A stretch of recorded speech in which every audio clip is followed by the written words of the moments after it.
地球，做乜要走啊？係咁噶，我哋喺東平洲嘅基地俾人生發現咗啊！咩話？佢發現咗文文別墅？係啊，人類好快就會識破我嘅詭計噶啦。為咗唔俾計劃失敗，我唯有留低你哋兩個喺地球，而我就自己一個翻去 AC7093個星啦。咁我哋咪要家變？知否世事上邊，變幻原是永恆，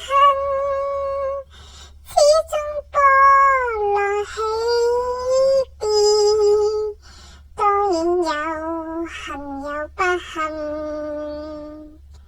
不必怨世事變，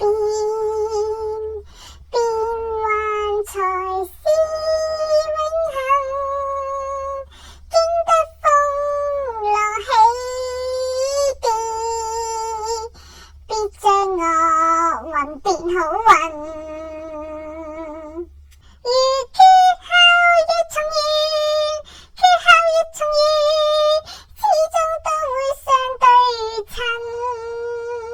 人間的波折，經得起挫折，始終都會不枉此生。仍知那變幻，今生與你擁抱着永恆。哇！你唔使唱家變啊嘛？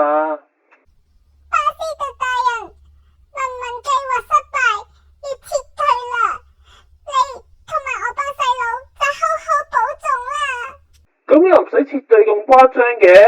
其實東平洲嗰度都唔算係啲咩秘密基地嚟嘅，只不過係我嘅度假屋嚟啫嘛，俾人哋知道都冇咩噶。嗰個唔係我哋嘅軍事設施嚟嘅咩？乜只不過係度假屋嚟嘅咋？文文啊，乜你咁冇異性噶？都講咗好多次噶啦，我哋啲喵咩係用可愛嚟征服人類噶嘛，使咩用軍事設施噶吓？唉，算啦算啦。咁好啦，即係話我又繼續落翻地球，唔使家變啊！